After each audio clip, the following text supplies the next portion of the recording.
प्रश्न कोई नहीं है, फिर भी आपके श्री मुख से सुनने की बस इच्छा है। अवश्य में भुक्तव्यम कृतम कर्म शुभाशुभम और मंत्र महामणि विषय व्याल की मैटर कठिन कुंभ हाल, इनका समन्वय कैसे हो? हाँ, जब कोई भगवान के भजन में लगता है, क्योंकि शुभ अशुभ कर्म का भोग प्रत्येक प्राणी को भोगना पड़ेगा, चाहे कोई भी हो। अवश्य में वो भोक्तव्यम कृतम कर्म शुभाशुभम, बिना भोगे कर्म क्षीण नहीं होते। और एक लिखा है भावी में सके त्रिपुरारी, या मंत्र जप के द्वारा भाल में लिखे हुए अक्षरों को बदला जा सकता है। पर जब इतना मंत्र जप हो जाएगा कि भाल के अक्षरों को बदलने का आएगा, तो वो भगवत प्राप्ति चाहेगा, नाशवान शरीर को क्यों बचाना चाहेगा? तो नाशवान शरीर के बचाने के लिए यदि हम भजन करें तो बदला जा सकता है। हजारों संतों के जीवन चरित्रों में पढ़ा कि स्वयं कष्ट भोगते हुए अपने हजारों अनुयायियों को कष्ट रहित कर दिया। हजारों संतों के हम चरित्र पढ़े कि स्वयं तो वो कष्ट में, और हजारों संत के जो अनुयायी हैं उनको सुख प्रदान कर दिया, उनके बड़े बड़े रोग नष्ट कर दिए भजन के प्रताप से। लेकिन वो ये जानते हैं अपने शरीर को कि ये नाशवान शरीर है, वो शरीर से प्यार नहीं करते, इसलिए वो स्वयं भोगते हैं, अपने प्रारब्ध को नष्ट करने का संकल्प नहीं करते। पर उनकी शरण में कोई आ जाए तो उसके प्रारब्ध को बदल देंगे, उसके अशुभ को मेट देंगे। ना मेट दे तो भगवत प्राप्ति कैसे करा देते हैं? किसी के बाल में थोड़ी भगवत प्राप्ति लिखी। संत और गुरुजन महापुरुष जन संकल्प के द्वारा, भजन के द्वारा उन जीव की स्थिति को बदलते हुए भगवत प्राप्ति करा देते हैं।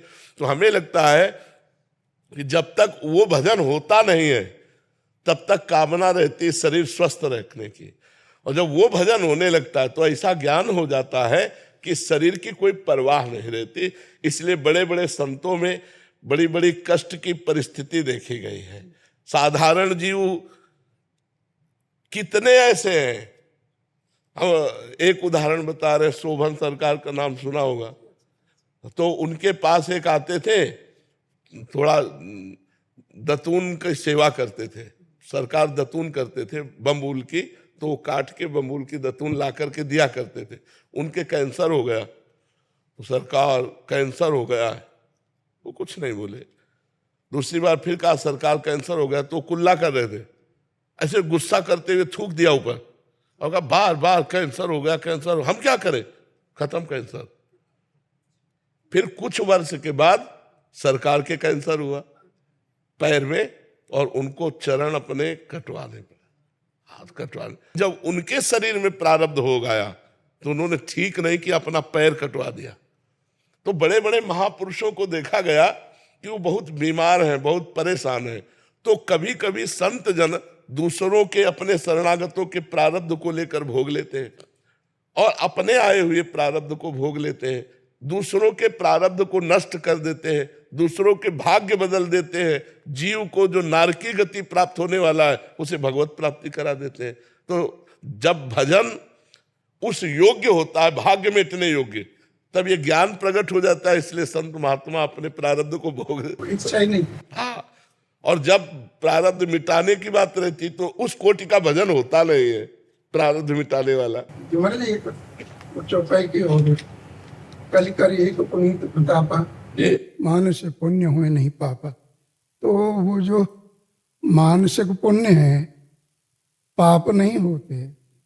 तो उसका भाव ये कि जैसे अब हम आज शाम के वृंदावन की परिक्रमा लगाएंगे और कल 100 संतों का भंडारा करेंगे, हमारी पूरी व्यवस्था है, हम बिल्कुल 100% तैयार हैं। अब हमारी दोपहर की अचानक तबीयत खराब हुई कि ना हम परिक्रमा लगा पाए और ना संतों को भंडारा कर पाए, तो पूरा मिलेगा हमें। मानस पुण्य हो ही उसको अब हमारे मन में बात आई कि कल जो है हम ऐसा करेंगे या ऐसा करेंगे, लेकिन हमसे हो नहीं पाया, तो बिल्कुल पाप नहीं लगेगा। तो इसमें गोस्वामी जी कहते हैं कल करे एक पुनीत प्रतापा, मानस पुण्य होय और नहीं पापा। एक और साधारण सी बात है, वैसे अनुचित भी लग रहा है, मुझे नहीं पूछना चाहिए। जो अपने यहाँ कुत्ते घूम रहे हैं स्पर्श करके जाते हैं, साधुओं के बीच में होकर निकल के जाते हैं। मैंने देखा दो एक जगह गंदगी भी पड़ी हुई है, तो इन तो खल पर हरि स्वान की ना है। हाँ, ये धाम है। ये बड़े बड़े संत परमहंस यहाँ याचना, हरिराम व्यास जी याचना करते, हो हुमन वृंदावन को श्वान। श्रीपाद प्रबोधानंद जी याचना करते हैं कि हे वृंदावनाधीश्वरी, मुझे वृंदावन की नाली का कीड़ा बना देना, मुझे यहाँ का सूकर कुकर बना देना। तो यहाँ का सुअर इतना पवित्र है कि जैसे हम गंगा स्नान, यद्यपि सबकी समझ में नहीं आएगा पर हम समझाएंगे, गंगा स्नान करने पर हम पवित्र हो जाते हैं, ऐसे हम यहाँ के सूकर के छूने पर पवित्र हो जाते हैं। क्योंकि जिस रज की महिमा ब्रह्मेश्वरादि सुदरूप पदारविंद श्रीमत् पराग परमाद्भुत वैभवाया, जो रज यो ब्रह्मरुद्र शुक नारद भीष्म मुख्य रालक्षितो न सहसा पुरुषस्य तस्य सद्यो वशीकरण चूर्ण मनंत शक्तिम तम राधिका चरण रेणु महाम स्मरामि। उस राधिका चरण रेणु सेवी है वो, ये ब्रज रज सेवी है वो सुअर, वो उसी में लौटता है। अगर वो छू गया, रज छू गई, तो हम गंगा जी स्नान करने जैसे पवित्र हो गए। यहाँ के सूकर छूने के बाद ये नहीं होगा कि हम सुअर को छू गए भी स्नान करें। यहाँ का स्वान, यहाँ का सूकर, ये सब बड़े बड़े संत हैं, बड़े बड़े परमहंस हैं। ये भगवत प्रेमी महात्मा वृंदावन की शोभा बढ़ाने के लिए बंदर पशु पक्षी रूप धारण किए हुए हैं। बड़े बड़े महापुरुषों ने याचना की, हो मन वृंदावन को स्वान। यह जी जन कल्याण के लिए वास्तविकता तो यह है, यह दुख भी है आपके स्वास्थ्य को देख करके। फिर भी एक प्रार्थना यही है कि आप अपने लिए भी कामना करें कि आप स्वस्थ रहें। अब ये हमारे बस की बात नहीं रह गई, ये श्री जी के ऊपर छोड़ दिया। जितने दिन जिलाओगे उतने दिन गरजेंगे, और जब जिस दिन शांत कर दोगे तो आपके समीप आ जाएंगे। अब श्री जी अगर बुलावे तो हम यहाँ रहना क्यों चाहें, और श्री जी रहने के लिए आज्ञा करें तो हम जाना क्यों चाहें। हम तो श्री जी के ऊपर छोड़ दिया है, आप संतों के ऊपर छोड़ दिया है। हाँ, मान रहे नहीं, हम कब के मर गए होते। डायलिसिस होता है, बड़ी परेशानियां रहती, फिर भी दिनचर्या चल रही। ये आप लोगों की प्रार्थना से ही चल रही, नहीं कब के मर गए होते। 20 साल हो गए, किडनी फेल हुए। श्री जी की कृपा से चल रहा है, आप संतों की कृपा से चल रहा है।